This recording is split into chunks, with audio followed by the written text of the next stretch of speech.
So now हम लोग discuss करेंगे समरी के बारे में, ठीक है। समरी अब इस पोयम का लिखा जाए और मैसेज क्या था, फायर एंड आइस का वो, राइट।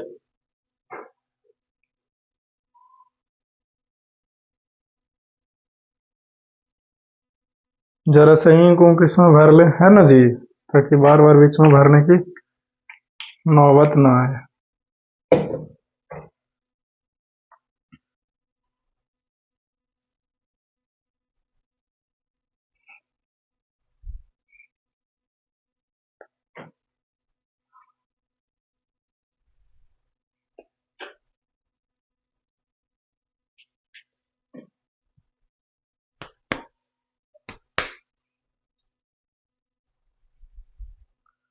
चलिए, हो तैयार? So ready. हमारा क्वेश्चंस क्या था? क्वेश्चंस देखो, क्वेश्चन है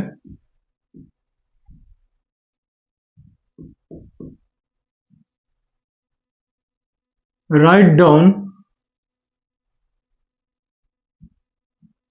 summary of the poem fire and ice, right.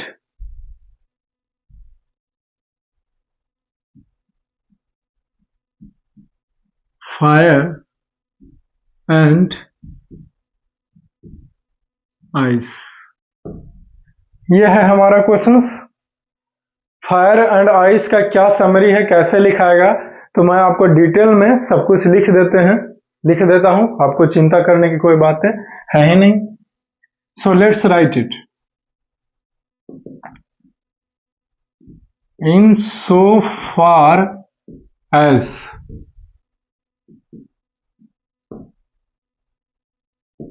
The summary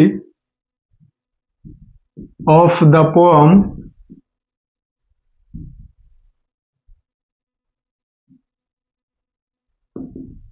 Fire and Ice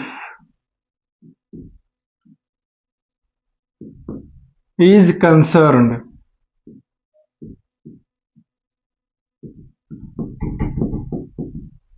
it is a very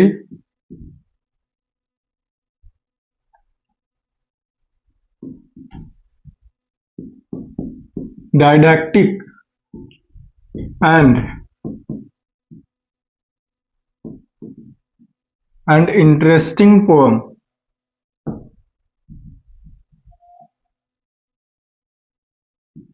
And the poem has been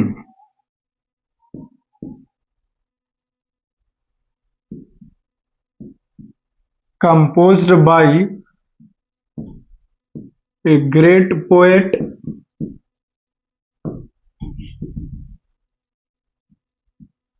named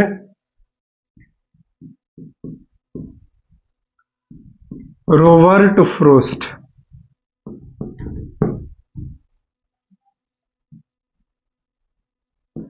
He was really a very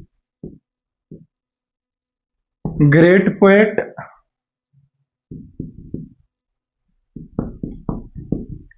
He has composed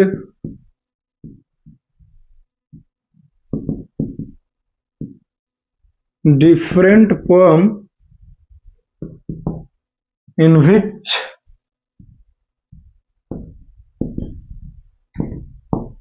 fire and ice is one of them. ठीक है, clear. अब paragraph change करके लिखा कि poem में क्या क्या चीजें मेंशन किया गया है। लिखेंगे in the poem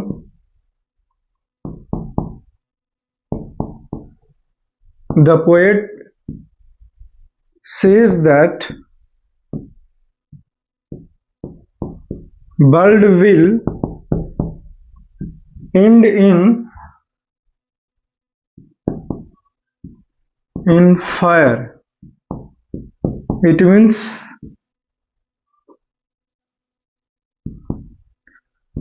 there are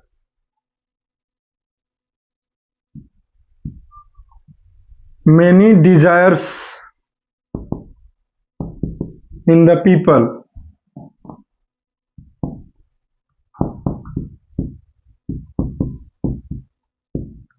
Society,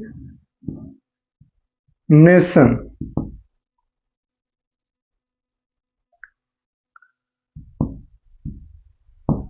That wants to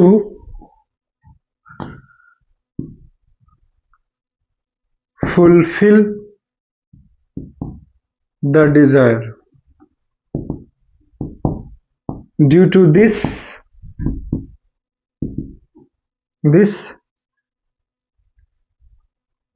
desire can be converted into anger that can harm each and every people.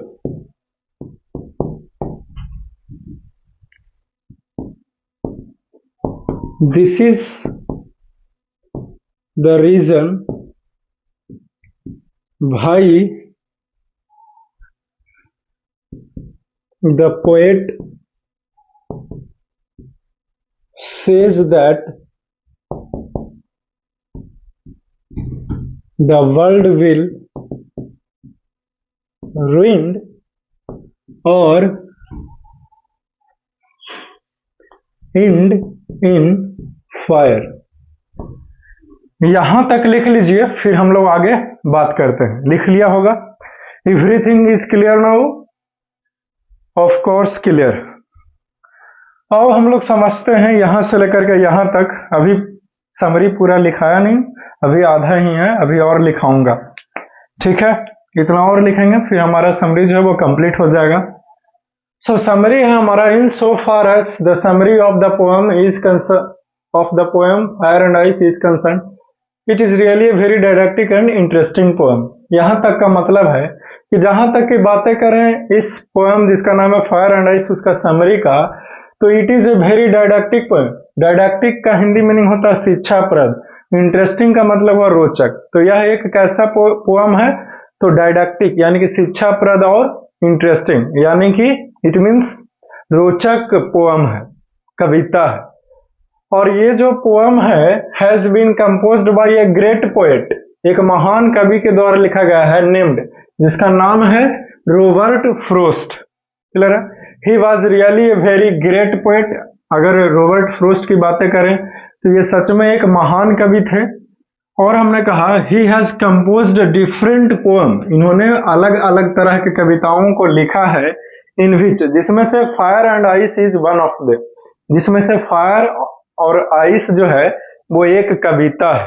Robert frost sir ने बहुत तरह तरह की कविताएं लिखी है, जिसमें से फायर एंड आइस एक कविता का नाम है.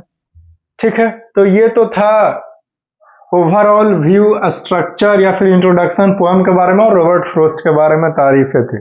अब पोएम में एक्चुअली में हो क्या रहा है, तो यहां से शुरू है. ठीक, तो इन द पोएम, कविता में क्या हो रहा है? The poet says that world will end in fire. कविता में पोएट कवि को का कहना है इस दुनिया का अंत जो है वो फायर में होगा, आग से होगा. इसका मतलब क्या है? इट मीन्स, इसका मतलब क्या है? There are many desire in the people, society, nation that wants to fulfil the desire. हमारे इस समाज में क्या है? लोगों के अंदर, किसी भी राष्ट्र के अंदर एक इच्छा है जिसको वो फुलफिल करना चाहता है, यानी कि पूर्ति करना चाहता है. Due to this desire can be converted into anger, जिसके कारण ये जो इच्छा है, वो इच्छा के कारण ही लोगों जो है वो गुस्सा हो जाएगा. क्योंकि आप किसी चीज का डिजायर रखते हो, वो चीज नहीं मिलेगा तो आप गुस्से में आइएगा ना जी. तो डिजायर कन्वर्टेड इनटू एंगर, गुस्सा में बदल जाएगा. That can harm each and every people, और ये डिजायर अगर गुस्सा में बदल गया तो लोग जो है वो एक दूसरे को नुकसान पहुंचाना शुरू कर देगा अपने फायदे के लिए। दिस इज द रीजन, यही कारण है कि भाई the poet says that the world will ruined और end इन फायर। यही कारण है कि कवि रॉबर्ट फ्रॉस्ट कहते हैं कि इस दुनिया का अंत जो है वो किस चीज में होगा? फायर में होगा, आग से होगा। तो आग जो है वो गुस्सा, डिजायर, है ना, ग्रीड, लालच, इन सभी चीजों को दर्शाता है, जिसके कारण दुनिया का अंत हो सकता है। अब हम लोग आइस वाला पार्ट लिखेंगे, फिर हम लोग कंक्लूजन में आएंगे, फिर हमारा समरी जो है वो खत्म है। तो इसको लिख लीजिए, फिर मिटा करके आप लगातार लिखना शुरू करना। मेरे पास तो नीचे जगह है नहीं, इसको इरेज करूंगा, फिर और जो एक लाइन छोड़ करके तुम लिखना, ठीक है? समरी आगे लिखाते हैं। ये लिख लिया है ना? ठीक है। Everything is clear no? मिटाएं जी, मिटाएं ना?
अब एक लाइन छोड़ करके लिखना ये है कि in the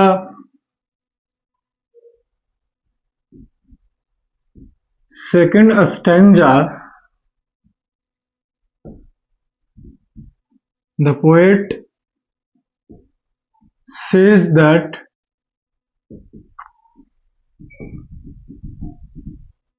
the world will end in ice। दूसरे स्टंजा में पोएट का कहना है कि इस दुनिया का अंत जो है वो आइस में होगा, बर्फ से होगा। इसका मतलब क्या है?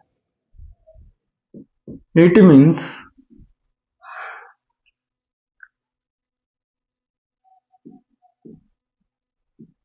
people have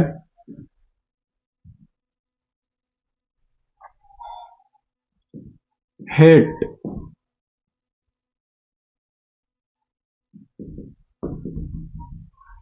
in their mind।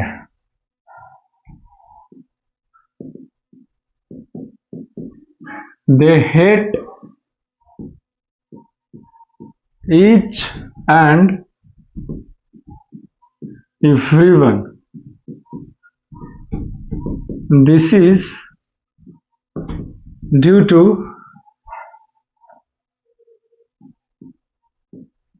jealous।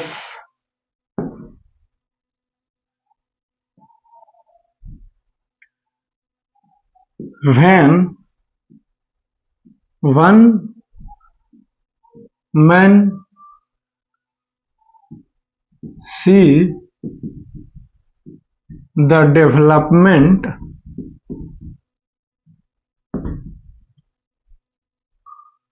of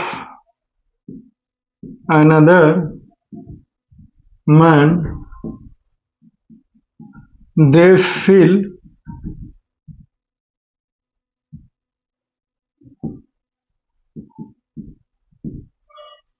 jealousy, jealousy. Due to this,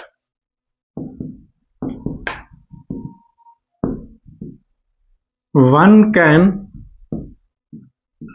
harm another one.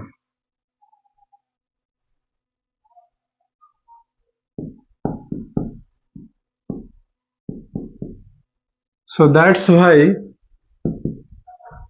the poet say that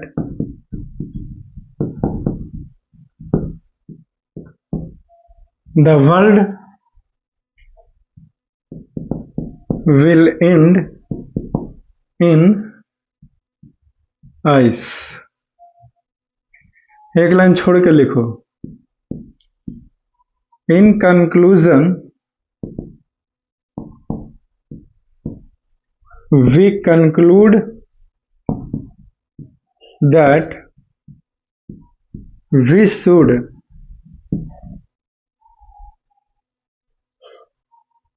control our emotion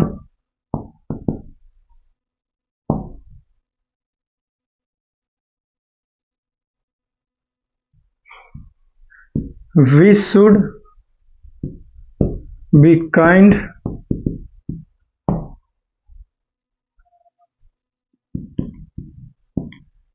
never try to kill or harm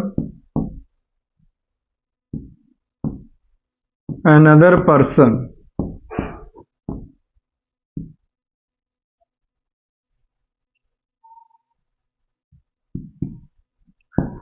Try to help the poor or serve the nation. है, चलो खत्म हो गया जी। नीचे एक line लिख भी सकते हो, दैट्स ऑल। ठीक, तो ये आपका समरी जो है वो खत्म होता है। आइए यहां से लेकर के वहां तक समझा जाए। ठीक है, इसमें लिखा है कि सेकंड स्टैंजा जो फायर एंड आइस का है, उसमें पोएट का कहना है पोएम में, इस दुनिया का अंत जो है वो बर्फ से होगा। इसका मतलब ये है कि लोगों के अंदर नफरत की भावना रहता है। नफरत कैसे पैदा होता है? जब एक आदमी दूसरे आदमी से जलता है उसका तरक्की को देख करके, तो नफरत पैदा होता है। ठीक है, और जब आप किसी से नफरत कीजिएगा तो उसको नुकसान पहुंचाइएगा, क्योंकि आप उसका बराबरी तो कर नहीं रहे हो, तो जल रहे हो उसके तरक्की से, तो नफरत कर रहे हो तो उसको नुकसान पहुंचोगे, उसको पीटोगे, उसके प्रॉपर्टी का नुकसान करोगे। तो सभी व्यक्ति के अंदर ऐसा भावना आ जाएगा तो एक दूसरे में ही मर कट जाएगा, तो इस दुनिया का अंत हो जाएगा ना। क्योंकि इस दुनिया में है ही क्या, ह्यूमंस है तो दुनिया है, राइट। मानव नहीं तो धीरे धीरे संतुलन इस इन्वायरमेंट का बिगड़ जाएगा, है ना। तो यहां तक लगी हमने वही लिखा है, यहां से यहां तक जो कुछ भी लिखा बता दिया। सो दैट्स भाई लिखा, सो दैट्स भाई, यही कारण है कि पोएट जो है वो कहते हैं कि इस दुनिया का अंत जो है वो आइस होगा। तो आइस यहाँ पे रिप्रेजेंटेशन करता है, रिप्रेजेंट करता है किसको? हेट को, नफरत की भावना को। ठीक, इन कंक्लूजन, कंक्लूजन में हमने बी कंक्लूड, हमने यह इस नतीजे पर पहुंचा हूं कि हम लोगों को कंट्रोल आवर इमोशंस, हम लोगों को अपने इमोशंस पर काबू रखना चाहिए, और हम लोग दयालु बनकर रहें, गरीबों की मदद करें, इस समाज को एक नई चीजें सिखाएं, इस राष्ट्र के हित में काम करें। जिस दिन आप ऐसा करने लगिएगा आप एक महान आदमी बन जाइएगा। महान आदमी कैसे बनता है? लोगों के लिए काम करके। अपने फायदे के लिए तो सभी कोई कर रहा है, लेकिन तुम स्पेशल कैसे कहलाओगे? जब तुम लोगों के लिए काम करोगे, ना कि अपने फायदे के लिए दूसरों को नुकसान पहुंचाओ। ठीक है, यही ह्यूमैनिटी है, यही लाइफ का पर्पस भी है कि अपने साथ साथ दूसरों को भी, भाइयों को भी, बहनों को भी, दोस्तों को भी हाथ थाम लेना है, ताकि वो भी जिंदगी में सेटल हो सके, एक अच्छा जीवन व्यतीत कर सके। Is it clear now?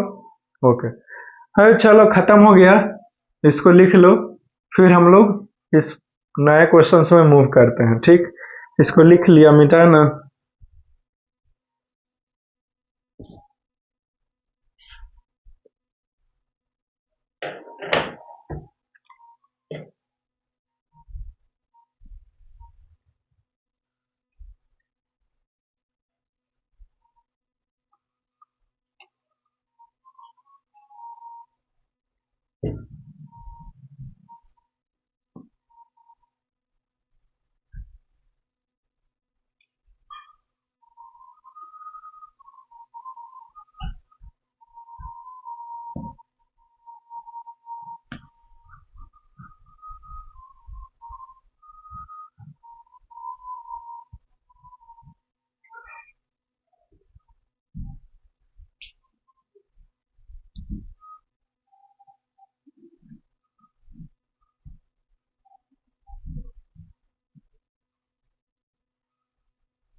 Next question है हमारा,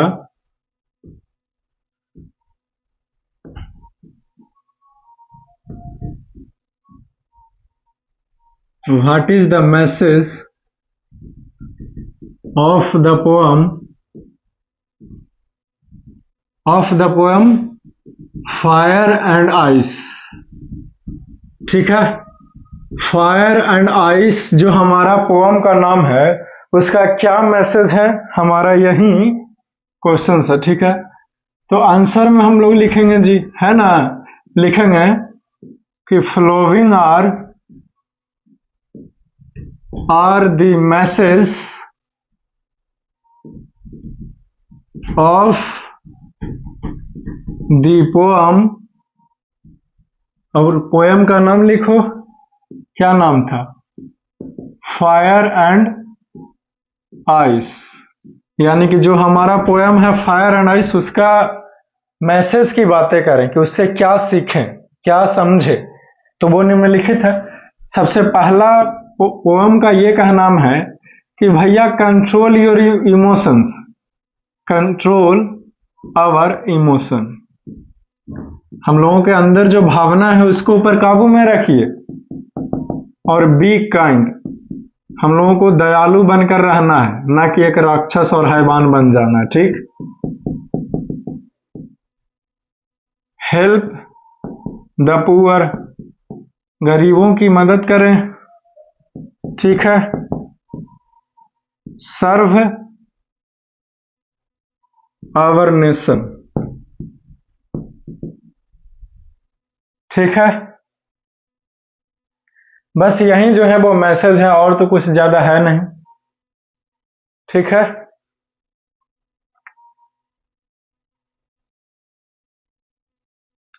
क्लियर।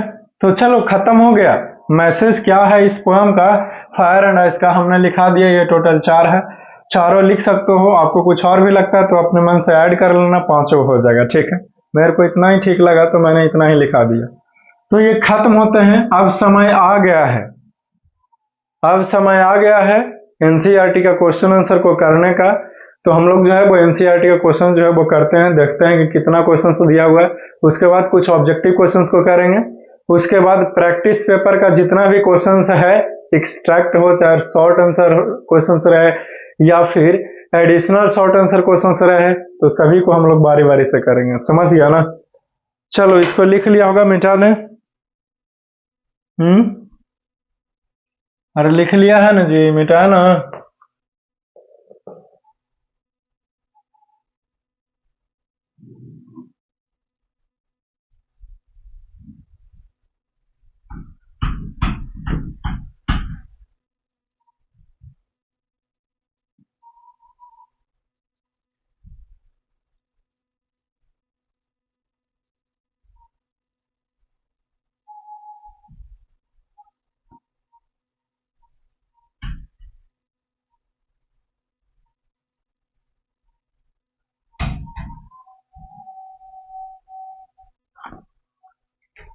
ये हो गया सब कुछ क्लियर। अब एनसीईआरटी का क्वेश्चंस को हम लोग समझते हैं फायर एंड आइस में। टोटल ज्यादा नहीं, बस टोटल 3 क्वेश्चंस ही दिया हुआ है। कितने क्वेश्चंस है? टोटल 3 क्वेश्चंस है, ठीक।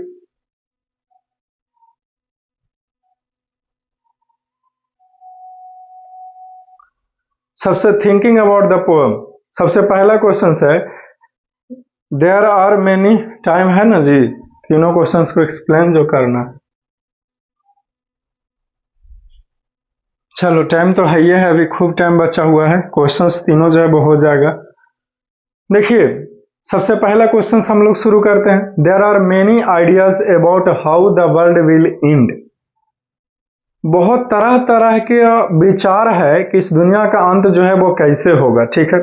Do you think the world will and someday? क्या आपको लगता है कि इस दुनिया का अंत जो है वो एक समय के बाद हो जाएगा? Have you ever thought what would happen if the sun got so hot that it burst और ग्रीव कोल्डर एंड कोल्डर? तो बहुत सारा तो आइडिया है ही है, लेकिन क्या होगा अगर सूर्य जो है वो बहुत ज्यादा गर्म होने लगा और गर्म होकर के फट जाए, या फिर क्या होगा अगर सूर्य बहुत ज्यादा ठंडा होने लगे, एकदम कोल्ड और कोल्डर होने लगे, ठीक है। तो ये सबसे पहला क्वेश्चन है। तो देयर आर मेनी आइडियाज। वहीं do you think the world will and someday? क्या आपको लगता है कि इस दुनिया का अंत एक दिन जरूर अंत होगा? तो हाँ, एक दिन जरूर होगा। कैसे होगा? तो फायर एंड आइस से होगा, ठीक है, वहीं लिख लेना, ठीक है। फायर एंड आइस से होगा, क्लियर। उसके बाद क्वेश्चन है कि अगर सन बहुत ज्यादा गर्म हो गया या फिर बहुत ज्यादा ठंडा हो गया तो क्या होगा? तो लिख देना कि अगर सन बहुत ज्यादा गर्म हो गया तो हमारे जो इस पृथ्वी पर जो ग्लेशियर्स है, बर्फ का जो पहाड़ है, चट्टान है, वो पिघलना शुरू हो जाएगा। और वो जब पिघलेगा तो हमारा जो सी लेवल है, समुद्र का लेवल बढ़ेगा, और जब वो बढ़ेंगे तो हमारे इस पृथ्वी पर बाढ़ आएगा, सुनामी आ जाएगा, समझे, और सभी कुछ बाढ़ में, पानी में दह जाएंगे। Is it clear now? Okay.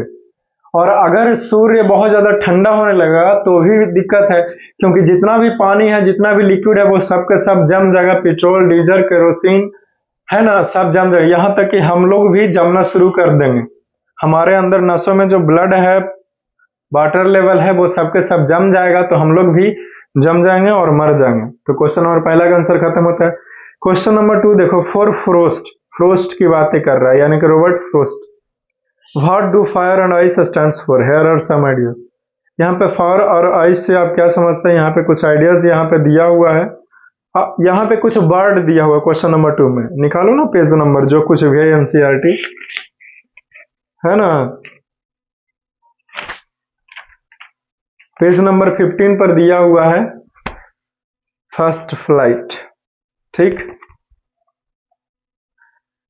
इसमें से कुछ वर्ड दिया हुआ, आपको बस छाट करके ये लिखना है कि कौन सा वर्ड जो है वो फायरी इमोशंस को रिप्रेजेंट कर रहा है, और कौन सा वर्ड जो है वो कोल्ड इमोशंस को रिप्रेजेंट कर रहा है, यानी कि आइस को रिप्रेजेंट कर रहा है, ठीक। फिर क्वेश्चन नंबर 3 देखिए, what is the rhyme scheme of the poem? इस पोएम का राइमिंग स्कीम क्या था? How does it help in bringing out the contrasting ideas in the poem?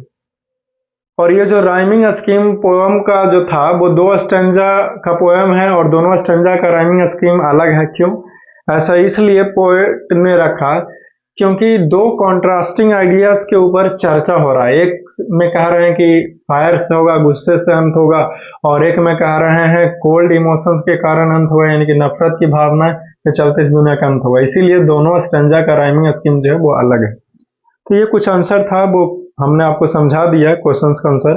अब हम लोग बारी बारी से लिखेंगे, तीनों क्वेश्चंस का सोल्यूशन करेंगे, और फिर हम लोग समझेंगे, फिर से समझेंगे। चिंता की कोई बात है नहीं, फिर से आंसर लिखा रहा हूँ, फिर से बताऊंगा, आपको और क्लियर, बेहतर तरीके से समझ में आएगा, है कि नहीं?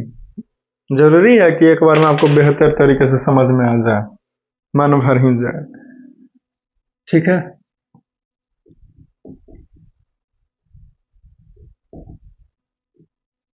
तो एनसीईआरटी क्वेश्चन है ये,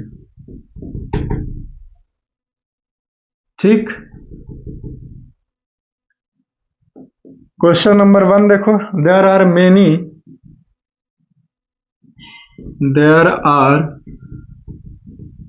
many ideas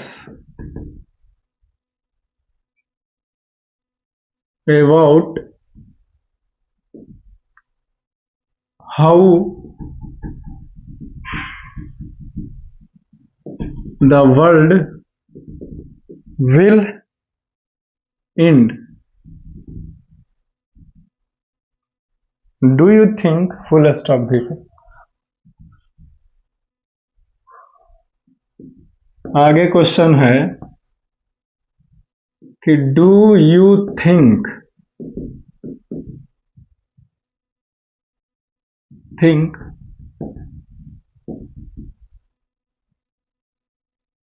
the world will end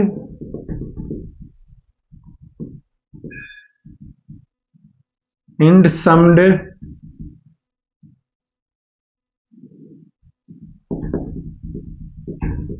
Have you ever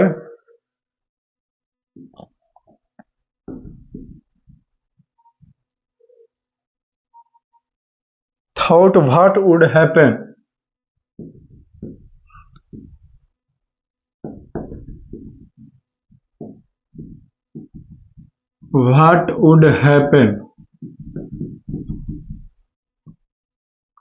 if the sun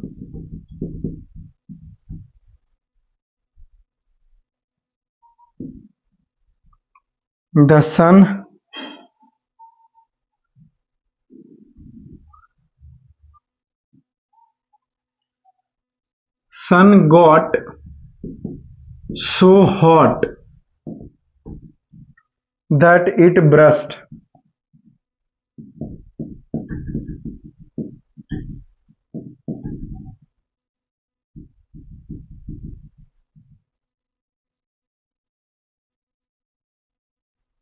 Or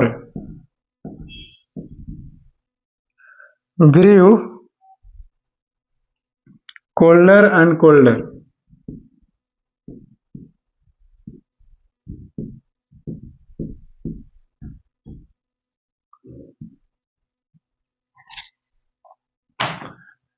ठीक है, तो यही हमारा क्वेश्चंस है। क्या है? यही हमारा क्वेश्चंस है। क्वेश्चंस को देखो, there are many ideas about how the world will end. इस दुनिया के अंत के बारे में बहुत तरह तरह का आइडिया है। Do you think the world will and someday? क्या आपको लगता है कि ये दुनिया जो है वो एक दिन खत्म होगा? सबसे पहले ये क्वेश्चंस है, क्या आपको लगता है? तो आंसर में लिख लीजिए yes, we think that the world will end someday। मुझे लगता है कि इस दुनिया का अंत जो है वो होगा। और यहां पे लिख दो मे भी, हो सकता है, the world will end in fire and ice. ठीक है, clear? Okay.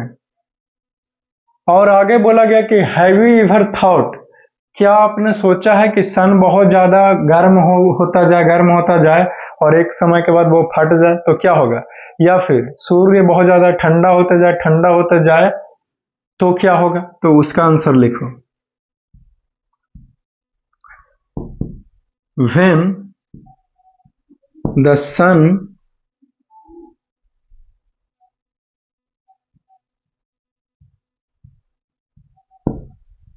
got so hot, then the glaciers start melting.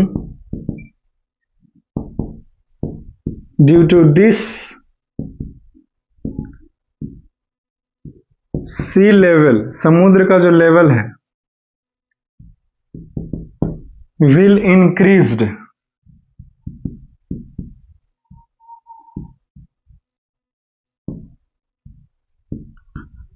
Due to this,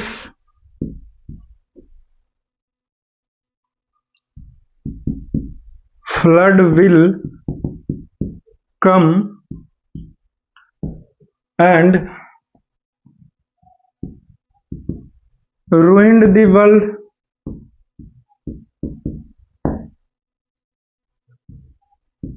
but if the sun got so cold, then all the water or liquid will freeze. Due to this, we will die and the world will end. है, चलो खत्म हो गया जी, ये खत्म होता है, इसको आप लोग लिख लीजिए, ठीक है? लिख लिया, मिटा दें। अब समझो बात के मतलब। ये क्वेश्चंस नंबर पहला एनसीईआरटी का ये है, अभी तक भी कोई नहीं समझा तो फिर से समझा रहा हूं, समझो, ठीक है, अलग अंदाज में। क्वेश्चन नंबर पहला में ये बताया गया है कि क्या आपको इस दुनिया के अंत के बारे में बहुत तरह तरह के विचारधाराएं हैं, तो क्या आपको लगता है कि इस दुनिया का अंत जो है वो एक समय के बाद हो जाएगा? और अगर होगा कि नहीं आपको बोलना है, बताना है, ठीक? और इसी में क्वेश्चंस जोड़ा गया है कि अगर सूर्य बहुत ज्यादा गर्म हो जाए और गर्म होकर फट जाए तो क्या होगा, या फिर सूर्य बहुत ज्यादा ठंडा हो जाए और ठंडा होते ही रहे तो क्या होगा? तो देखो, क्या आपको तो ये तीन तरह के क्वेश्चंस है। सबसे पहला से शुरू करें कि क्या आपको लगता है इस दुनिया का अंत होगा? तो हाँ, मुझे लगता है कि इस दुनिया का अंत होगा। कैसे? तो या तो फायर से हो, आग से, नहीं तो बर्फ से हो, ठीक है? तो अब पूछा गया सवाल इसमें आपको कि अगर सूर्य बहुत ज्यादा गर्म हो जाएगा तो क्या होगा? तो सूर्य बहुत ज्यादा गर्म हो जाए और फट जाए तो फिर टेम्परेचर यानी कि तापमान जो हमारे इस पृथ्वी का है वो बढ़ जाएगा, जिसके कारण जो बर्फ के पहाड़ है, चट्टान है, ग्लेशियर्स है, वो पिघल जाएंगे और वो पिघलेगा तो समुद्र का जो लेवल है वो बढ़ेगा, और समुद्र का लेवल बढ़ेगा तो इस पृथ्वी पर सुनामी आ जाएगा, बाढ़ आ जाएगा, फ्लड आ जाएगा और सब कुछ बाढ़ में बह जाएगा और तहस नहस हो जाएगा। सब व्यक्ति जो है वो मर जाएंगे, खत्म हो जाएगा पृथ्वी, ठीक है? और अगर सूर्य बहुत ज्यादा ठंडा हो गया तो क्या होगा? तो जितने भी पानी है, लिक्विड है, यहाँ तक कि हमारे नसों में जो खून लिक्विड है वो भी जम जाएगा, तो भी सभी जीव जंतु मर जाएंगे और पीने के लिए भी पानी कुछ भी ना बचेगा, ठीक है? समझ रहे हो? तो इस तरह से दुनिया का अंत हो सकता है, ये खत्म होता है। आई होप कि आपने इसे लिखा होगा। मैं इसे मिटा करके नेक्स्ट क्वेश्चन मूव करना चाहूंगा। इसको तुमने लिख लिया है, नेक्स्ट क्वेश्चन मूव कर जाए। चलो, very good.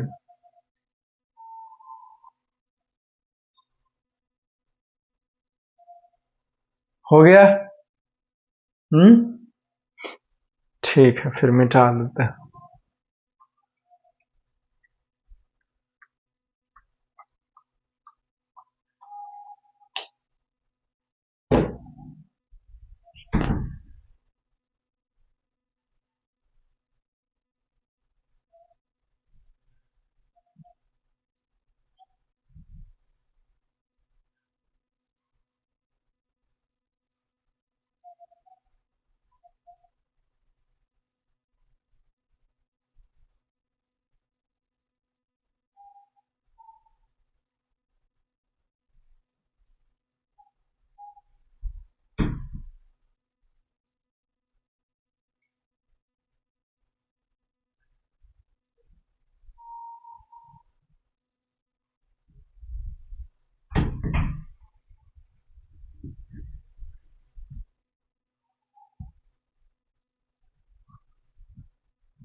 Now let's discuss the question number 2.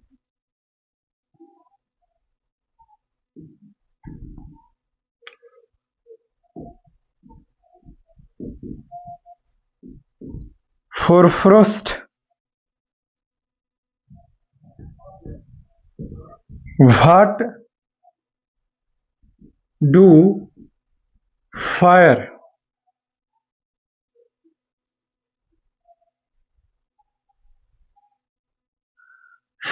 And ice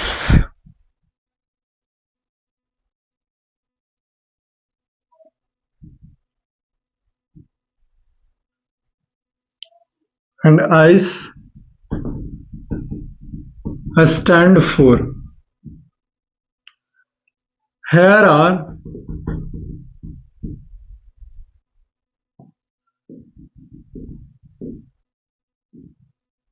some ideas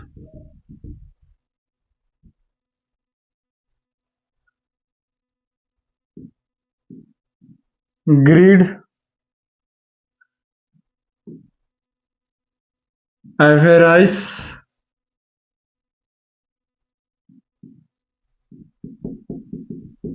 conflict, insensitivity, fury, coldness,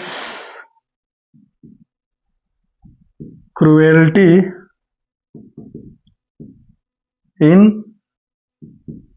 intolerance। ठीक है, indifference,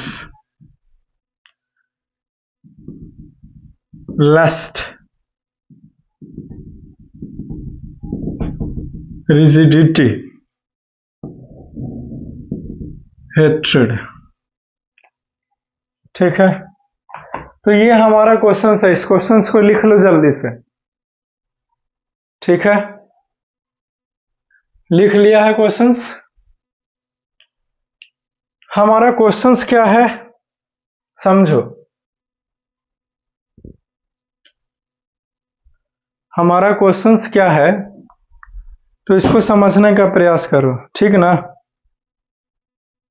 सबको क्वेश्चन समझ में आ गया है? बोलो एक बार हाँ।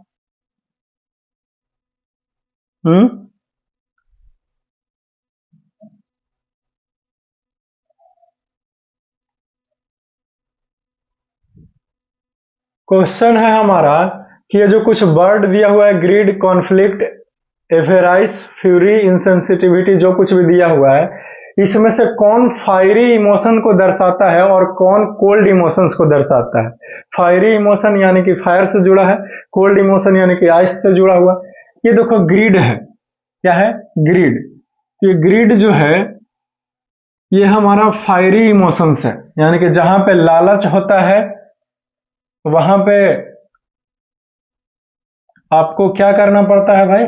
जहां पे लालच होता है, आंसर में लिख लो सीधे, फायरी इमोशंस। ठीक है, कौन कौन से है? तो ये हो गया ग्रीड, हमारा फायरी इमोशंस है। ठीक, एवेराइस हमारा फायरी इमोशंस है। एवेराइस का मतलब हुआ लालच, फायरी है क्रुएल्टी, निर्दयता। ठीक है, फायरी इमोशन है। लस्ट यानी कि लोभ, लालच, फायरी इमोशंस है। ठीक ना। कॉन्फ्लिक्ट, विवाद, ये हमारा फ्यूरी, क्रोध, ये हमारा फायरी इमोशंस है। ठीक, इंटॉलरेंस, आइस वाला इमोशन है। रिजिडिटी, आइस वाला इमोशन है। इंडिफरेंस, आइस वाला है। हेट्रेड, आइस का है। रिजिडिटी, ये हमारा फायरी इमोशंस हो जाएगा।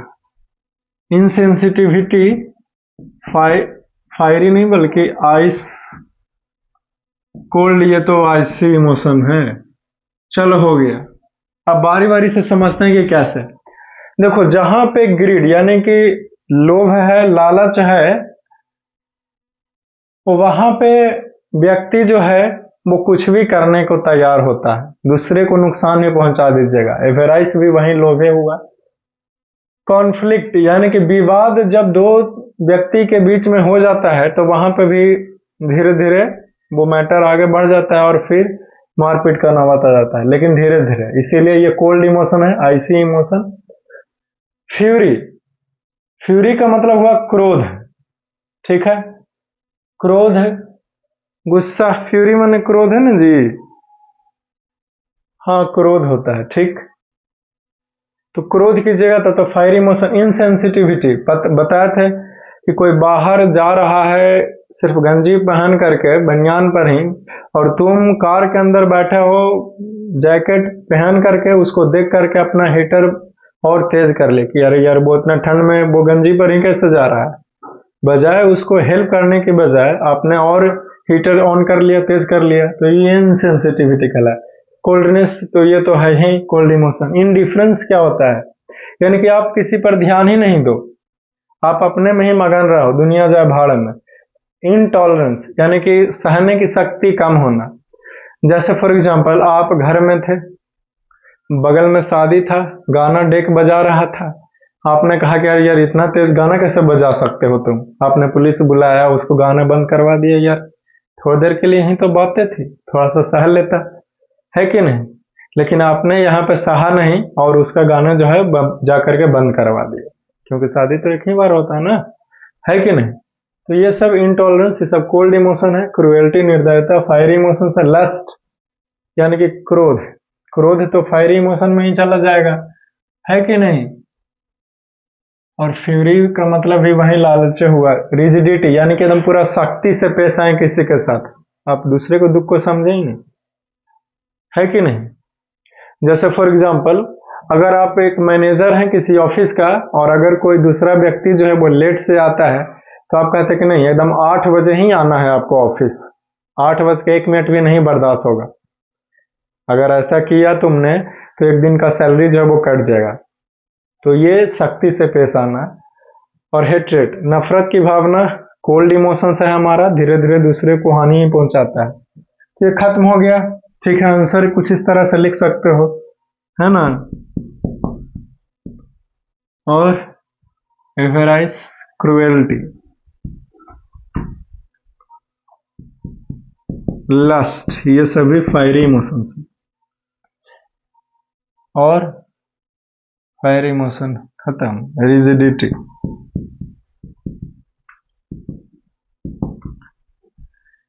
देखो ये जो मैंने आंसर लिखाया है वो मेरे नजरिए से, जो फायरी इमोशन लगा वो लिख दिया, जो कोल्ड इमोशन लगा वो लिख दिया मेरे नजरिए से। लेकिन कोई और लड़का कहे कि सर ये जो क्रूएल्टी है, निर्दयता है, वो आईसी इमोशन हो सकता है, तो हो सकता है कि ये आईसी इमोशन भी हो। लेकिन आप जो कुछ भी बोल रहे हैं कि इंडिफरेंस जो है वो फायरी इमोशन है सर, आईसी इमोशन नहीं हो सकता, कोल्ड इमोशन नहीं है, या फिर ये कोल्ड इमोशन है सर, फायरी इमोशन नहीं हो सकता। तो आप जो कुछ भी बोल रहे हैं हो सकता सही हो, लेकिन उसको साबित कीजिए, एक तर्क दीजिए, ठीक है ना। आपके नजरिए से कुछ और भी हो सकता है, वो मैंने आईसी लिखा, लेकिन आपके नजरिए से वो फायरी भी हो सकता है, तो आप उसको फायरी ही लिखिए मैट्रिक बोर्ड एग्जाम में। लेकिन एक अच्छा तर्क आपको देना चाहिए, है ना, कि नहीं वो इस कारण से हमने उसको फायर इमोशन कहा। हालांकि आपको क्वेश्चंस सिर्फ ये पूछा गया कि कौन फायर इमोशन है, कौन कोल्ड इमोशन है, काहे है ये नहीं पूछा गया, समझ गया ना। ठीक है, तो हम तो डायरेक्ट आपको आंसर ही लिखा रहे हैं, आप भी आंसर ही लिखिए, काहे है, रीजन लिखने की जरूरत नहीं है। इस तरफ कोल्ड इमोशन लिख लो, कोल्ड इमोशन, ठीक है। और रोमन अंक में पहला कोल्ड इमोशन में कौन कौन है बोलिए। ये देखो कॉन्फ्लिक्ट है, कोल्ड इमोशन, विवाद हो गया, है ना। और इंटॉलरेंस, ये भी हमारा कोल्ड इमोशन है। और बताओ इंसेंसिटिविटी, ये भी कोल्ड इमोशन है, सेंसिटिविटी, ठीक है। और इंडिफरेंस कोल्ड इमोशन है। हेट्रेड, ये भी कोल्ड इमोशन है। चलो खत्म हो गया जी। तो ये खत्म होता है, आप लोग सभी को इसको जो है वो लिख लीजिए, ठीक है। इसको लिख लिया है, क्या मैं इसे मिटाऊं? एक लास्ट क्वेश्चन है एनसीईआरटी का, फिर एनसीईआरटी का जितना भी कुछ है पोर्शन उसका कहानी खत्म है। एक लास्ट क्वेश्चन बच रहा है, उसे कर लेते हैं, छोटा सा है, चिंता की कोई बात है नहीं। ठीक,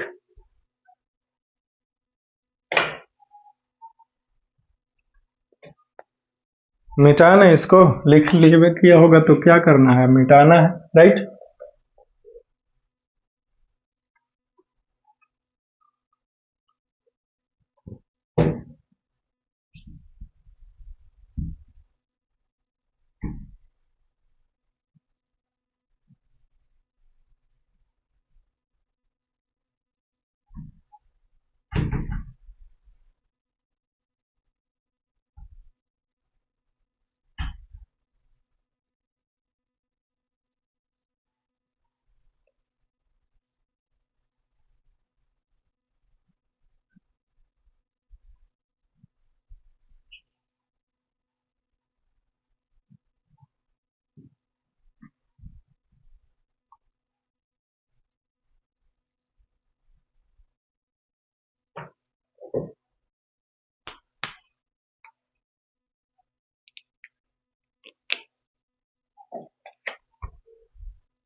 क्वेश्चन नंबर 3 देखो,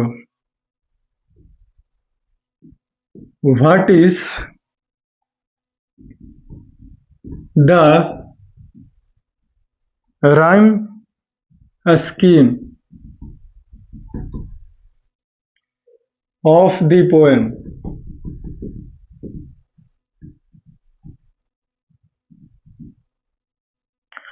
how does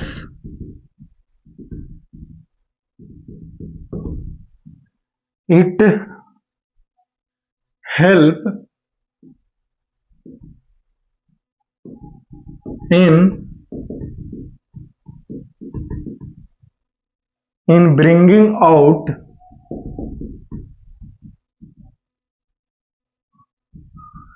the contrasting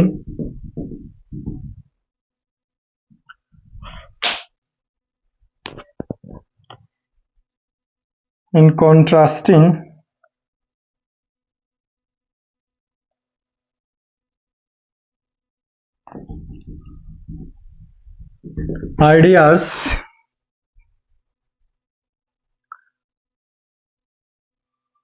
in the poem?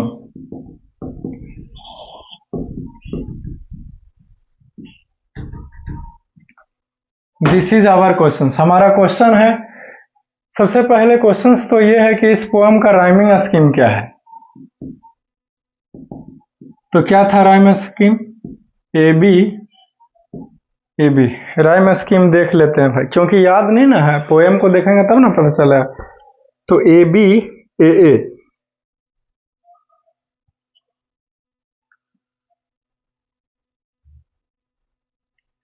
A B ए उसके बाद क्या है, ए बी ए, दो स्टैंजा है, ठीक है, समझे। तो ये जो राइम स्कीम है दोनों स्टैंजा का वो अलग है, क्योंकि एक में ए बी है ए है और दूसरे में ए बी ए है, अलग हुआ ना rhyme scheme.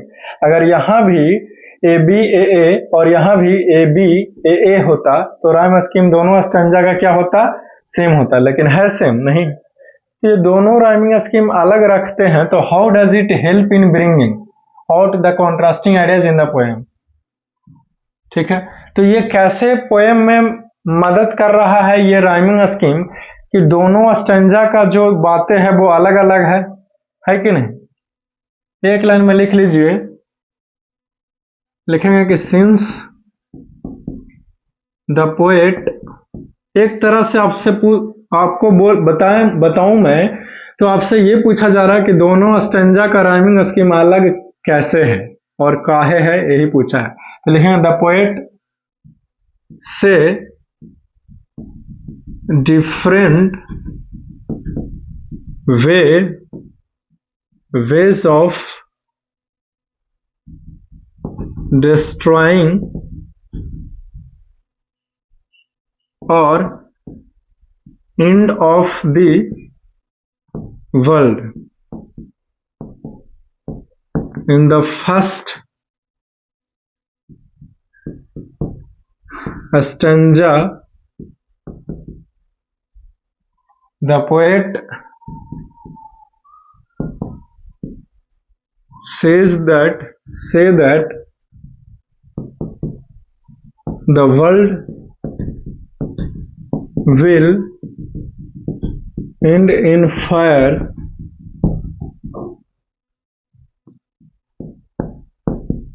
in the second stanza.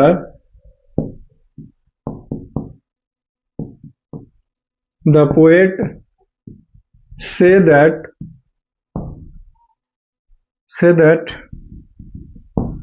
the world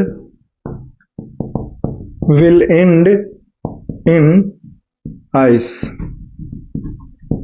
So that's why the rhyme scheme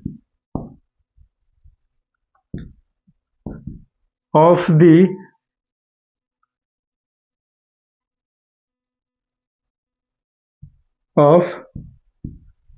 both stanza is different. ठीक है, चलो खत्म हो गया जी। चूंकि पोएट ने दोनों स्टैंजा में अलग अलग तरीके बताया है कि इस दुनिया का अंत कैसे होगा। पहले स्टैंजा में कहा है कि फायर्स होगा, दूसरे स्टैंजा में कहा है आइस होगा, इसीलिए दोनों स्टैंजा का राइमिंग स्कीम जो है वो अलग है। ये आंसर जो है वो खत्म होता है। जो कुछ बोल के समझाया लिखा दिया हूं, ठीक है, इसको लिख लीजिए, ठीक ना, लिख लिया, वेरी गुड। अब समझो, जितना भी एनसीईआरटी का क्वेश्चंस था वो खत्म होता है। अब जो कुछ भी करेंगे वो एनसीईआरटी के अलावा प्रैक्टिस पेपर से हम लोग शुरुआत करेंगे अगले क्लास में। तो मन लगा करके पढ़िए, पढ़ाई में तो आपको मन लगाना ही पड़ेगा, है कि नहीं। आप अच्छे लोगों को साथ रहिए, बुरी आदतों को न लगाओ, तो ताकि आपको पढ़ने में मन लगे। नहीं तो जिस दिन खराब चीजों से अपने आप को मनोरंजन देने लगोगे उस दिन पढ़ाई में मन नहीं लगेगा, है कि नहीं। कोई नहीं बताता है आपको, लेकिन मैं आपको बता रहा हूं, समझ गया ना। तो आप इस चीज को सीखो और समझने का प्रयास करो, ठीक। मैं आपका गुरु हूं, टीचर हूं, एक मार्गदर्शन हूं। कहीं भी खराब चीजें नहीं बताऊंगा, मैं तुम्हारे हित में बोलूंगा। सच है, कड़वा लगेगा, लेकिन मैं हमेशा सच ही बोलूंगा, ठीक है, क्योंकि तेरे को एक अच्छा इंसान बनना है। समझ गया बात का मतलब, ठीक है। फिर see you soon in the next class and for that you must have a nice day, enjoy your day, take care.